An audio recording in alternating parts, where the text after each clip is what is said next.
On December 22nd of last year, two men entered a drugstore and murdered a man. These two men were Richard Bobo Evans and James King.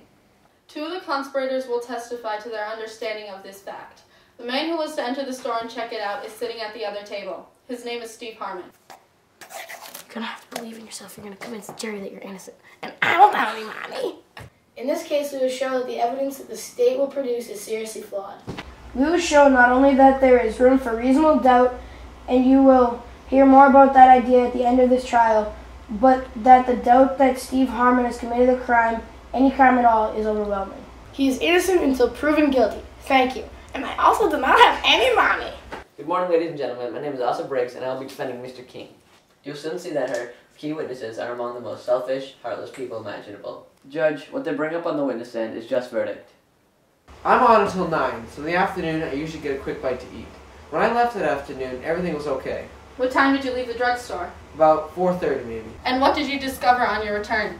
At first, I didn't see anything, but once I went around the counter, I saw Mr. Nesbitt on the ground with blood everywhere, and there were a lot of cigarettes missing too, maybe 5 cartons. And did you call the police? Yes, but I knew Mr. Nesbitt was already dead. Mr. Delgado, are you familiar with the so-called martial arts? That's one of my hobbies. I'm a black belt in karate. Did police ever visit the drugstore? Yeah, sometimes they'll come in and sneak a smoke. Nothing further. You see that 5 cartons of cigarettes were missing? Yeah, that's right. 5, not 6. Later I checked inventory. It was 5. What medical school did you attend? None. You said you knew Mr. Nesbitt was dead. You were sure of it. Is that right? I was pretty sure. Sure enough to take inventory before helping your boss? I didn't take inventory right away. When you work in stores like that, you just notice things. How long did it take? I don't remember.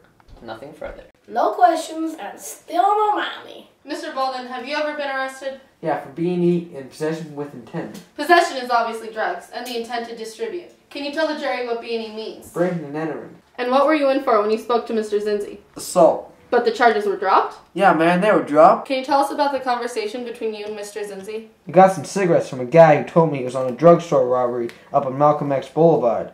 I knew a dude got killed, and I was thinking of trading what I knew for some slack. As a matter of fact, didn't Mr. Zinzi try and use that information himself? He called a detective he knew. Can you name the person involved in a robbery? Objection! She can testify the conversation, not the robbery, unless she was there. Withdrawn. So, who gave you the information that he was involved in a robbery? It was both women! It was all both women! Order in the court! Order in the court! I need to get paid, man. I got nothing between my butt and the ground. Except a rag. I hear that. Man, they make my life so hard these days. They got Social Security, welfare. Can't even live these days. I mean, come on. You might as well just bring slavery back. If I had a crew, I could get paid. All I need is a crew with some heart and a nose for the cash. Nah, bank money where it's at. No, man, big money too serious. You gotta find a get-over where no one cares about. You know what I mean? Western owners got money too. So we got left in this town. Drugstores and restaurants. What you got, young blood? I don't know. What's your name? Steve? Since when you been down? Are you going to let us do the affidavit on the crime scene? Any objections? Who's gonna read it in court? The clerk? No objections. What's with the detective? He's having problems with the hemorrhoid operation. Wait, I didn't know that. Maybe we can get him on the stand for an hour or 2. Detective Carl, can you describe the scene when you entered the drugstore? It was pretty gruesome. Are these the pictures you took at that time? The crime scene photographer took them. May I see them?